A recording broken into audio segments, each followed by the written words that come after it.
સ્વાગત છે તમારું ફ્લેમિંગો એકેડમીના આ યુટ્યુબ ચેનલમાં. મારું નામ છે મઝહબ. આજે આપણે વાત કરવાના છીએ કે તમે અપૂર્ણાંક સંખ્યાઓને ચડતો ક્રમ કે ઉતરતા ક્રમમાં કેવી રીતે એમને ગોઠવી શકો છો. હવે ચડતા ક્રમ અને ઉતરતા ક્રમમાં ગોઠવવા પહેલા જેમ આપણે અપૂર્ણાંકની સરખામણીના વિડીયોઝમાં જોયું કે આપણને છેદ છે એ સમાન કરવો પડતો હતો, કારણ કે છેદ સમાન હોય ત્યારે જ તમે બે અપૂર્ણાંકોને અથવા બેથી વધુ અપૂર્ણાંકોને સરખાવી શકો. તો હવે છેદ સરખું કરવા માટે કાં તો તમને જે અપૂર્ણાંક આપેલો હોય એને બાકી બીજા અપૂર્ણાંકોના છેદથી ગુણાકાર કરવું પડે, અથવા તો એલસીએમ શોધી એટલે કે લસા શોધીને તમે અહીં છેદ છે એ સમાન કરી શકો છો. અહીં આપણે 5, 3 અને 5 છે એમનો લસા શોધીશું. 5 બીજી વાર રિપીટ થાય છે એટલે આપણે 5 અને 3 નો લસા શોધીશું.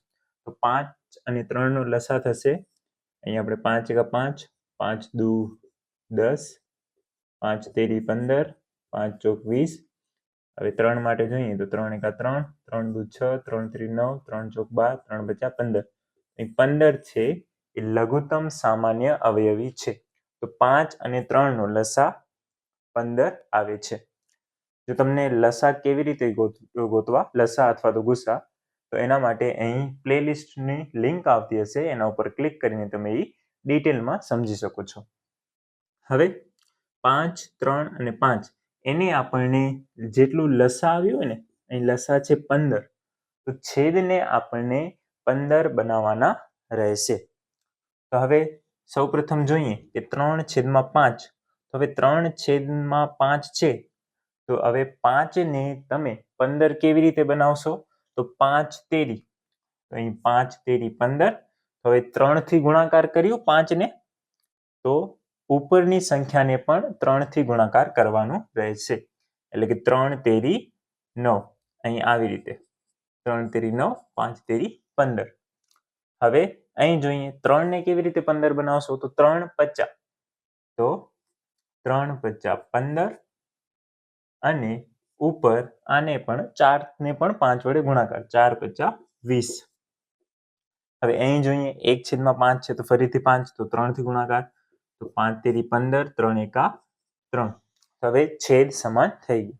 હવે ફક્ત આપણને જે ઉપરની સંખ્યાઓ છે એને શું કરવાનું છે? અહીં આપણને ચડતો ક્રમ પૂછ્યો હોય તો નાની સંખ્યાથી મોટી સંખ્યા, એટલે કે ધારો કે અહીંયા આપણે ચડતા ક્રમ માટે લખવું હોય તો ચડતા ક્રમમાં કેવી રીતે થશે? તો પહેલા 3/15 આવશે, પછી 9/15 અને પછી આવશે 20/15. હવે બીજી સંખ્યા માટે, બીજા અપૂર્ણાંકો માટે આપણે જોઈએ 7/9, 3/6, 2/3. હવે એનો તમે લસા શોધશો તો લસા આવશે 7, 6 અને 3 નો 18, કારણ કે 9 દુ 18, 6 તેરી 18 અને 3 6 18. હવે અહીં આપણને 9 ને 18 બનાવવા માટે 9 ગુણ્યા 2 18 અને 7 ગુણ્યા 2 14. હવે અહીં જોઈએ 6 ગુણ્યા 3 18 અને 3 તેરી 9. હવે 3 ગુણ્યા 6 18 અને 2 ગુણ્યા 6 12. હવે અહીં જોઈએ ચડતા ક્રમ માટે તો 9/18, 12/18 અને 14/18. જો તમને ઉતરતો ક્રમ પૂછ્યો હોય તો મોટી સંખ્યા પહેલા આવશે, એના પછી નાની સંખ્યા, એના પછી એનાથી પણ નાની સંખ્યા. હવે આના માટે જોઈએ તો 7, 3 અને 9 નો લસા થશે 63. તો 7 ને 63 બનાવવા માટે 7 9 63. અહીં 8 9 72. હવે 3 ને 63 બનાવવા માટે 3 ગુણ્યા 21 કરવા પડશે, તો 63 બનશે. તો એવી રીતે જ અહીંયા આપણે 21 ગુણ્યા 5 કરશો તો તમારો જવાબ આવશે 105. હવે 9 ગુણ્યા 7 63 અને 6 ગુણ્યા 7 એટલે કે 42.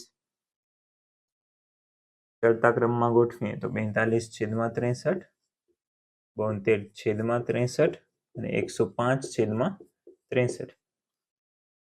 હવે અહીં જોઈએ 10, 20 અને 6 નો લસા છે એ થશે તમારો 60. તો એના માટે 10 ગુણ્યા 6 60 અને 9 6 54. હવે 20 તેરી 60 અને 5 તેરી 15. હવે 6 દામ 60 અને 12 ગુણ્યા 10 એટલે કે 120. અહીં ચડતા ક્રમમાં ગોઠવીશું તો 15/60, 54/60 અને 120/60.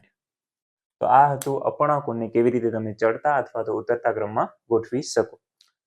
તો આવા જ ગણિત રિલેટેડ વિડીયો જોવા માટે આ ચેનલને સબસ્ક્રાઇબ કરવાનું ભૂલતા નહીં. તમારા કંઈ પણ ડાઉટ અથવા તો જે ટોપિકના તમને વિડીયોઝ જોઈતા હોય એ કમેન્ટ કરી શકો છો. અને જો તમને વધુ અપૂર્ણાંકો વિશે શીખવું હોય તો અહીં વિડીયોઝ આવતા હશે, એના ઉપર તમે ક્લિક કરીને જોઈ શકો છો. આપણે મળ્યા નવા વિડીયોમાં.